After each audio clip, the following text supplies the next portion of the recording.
J'ai connu un renard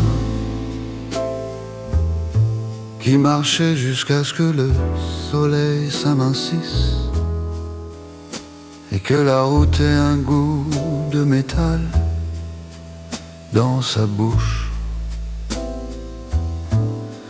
Il n'était plus jeune, il portait le temps sur ses épaules et le silence dans sa gorge. Il avait encore du désir, mais le désir avait commencé à coûter cher. Il ne parlait pas de la fin, car l'orgueil n'aime pas les témoins.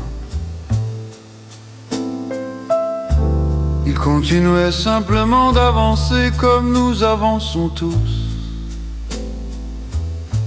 quand nous ne voulons pas que quelqu'un voie à quel point nous avons encore besoin.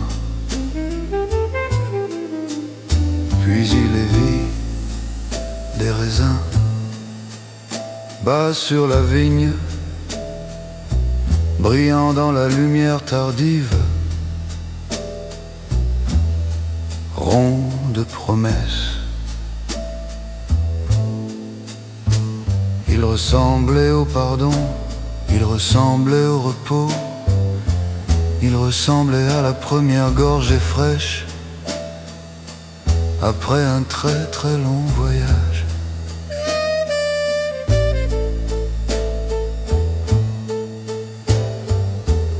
Il sourit de ce sourire fatigué, celui que les adultes portent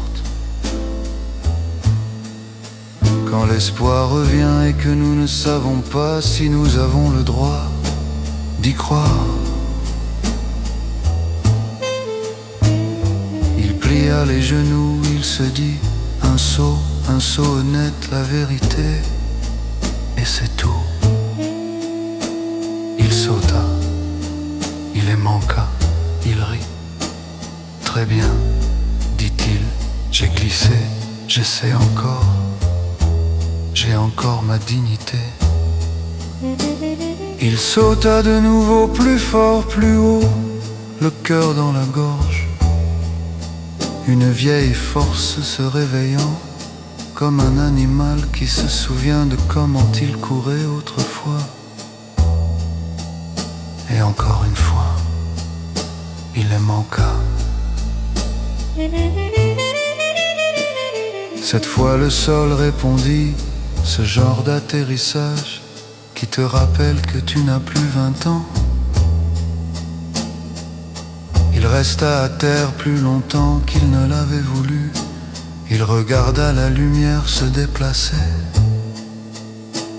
Il sentit son souffle trembler. Quand il parla enfin, sa voix était calme.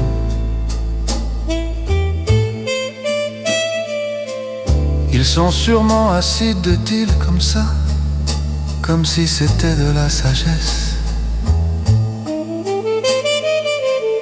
comme si c'était la vérité, comme s'il n'en avait jamais voulu. Mais écoute,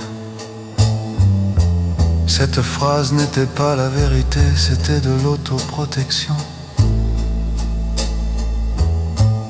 C'était le bandage qu'on noue autour de l'orgueil pour qu'il ne saigne pas en public. C'était de la survie. Nous appelons cela l'acceptation, mais parfois c'est juste une façon silencieuse de dire je n'ai pas pu atteindre, sans avoir à dire je n'ai pas pu atteindre. Cette nuit-là, il dormit sous la vigne, non pas parce qu'il était en paix, mais parce que marcher ressemblait à une reddition. Il regarda le ciel devenir violet. Il regarda le temps se pencher sur lui comme un vieil ami.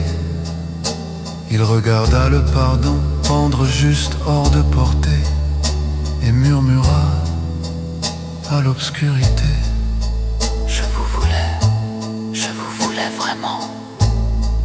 Personne n'entendit sauf la terre et la mémoire. Les saisons ne se soucient pas de nos histoires, elles tournent quand même. Quand les feuilles pâlirent, il avait une version de la vérité avec laquelle il pouvait vivre. Il disait à quiconque demandait: ces raisins, trop aigres, trop amers, ça n'en vaut pas la peine. Et si tu ne le connaissais pas, tu aurais pensé: voilà la sagesse, voilà la maturité. Voilà un renard qui sait ce qui compte. Mais si tu observais vraiment ses yeux dans le silence après ces mots, tu y verrais le regret, installé là, calme comme une bougie protégée par demain. Le regret n'a jamais besoin de crier. Il attend, il a le temps.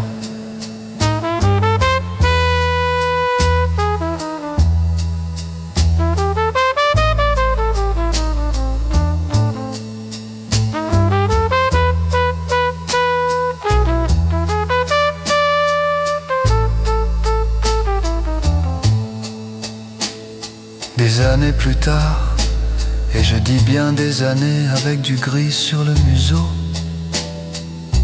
des matins plus lents et une dignité plus douce, il passa devant un autre vignoble,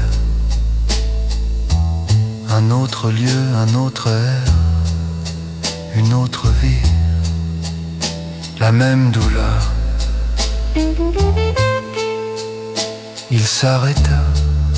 Il ne sauta pas et ne fit pas semblant que cela lui était égal. Il ne dit pas assez, il resta simplement sous cette douceur suspendue et s'autorisa à admettre la vérité la plus ancienne, la plus difficile. J'ai voulu quelque chose que je ne pouvais pas atteindre. Cet aveu n'était pas une faiblesse, cet aveu était une guérison.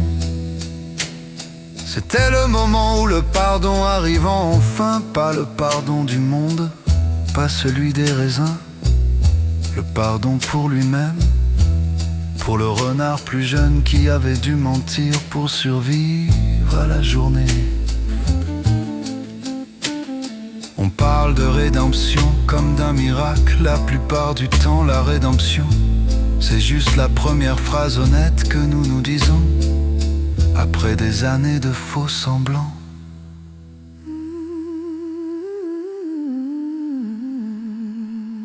Il regarda autour de lui, il trouva une branche tombée. Il roula une pierre, il se fit une marche, petite, tremblante, obstinée. Il tendit la patte. Il n'eut pas le plus beau fruit, pas celui de sa mémoire. Il ne récupéra pas le passé, mais il goûta la douceur, pas parfaite, pas pure, pas magique, réelle. Et le réel suffisait.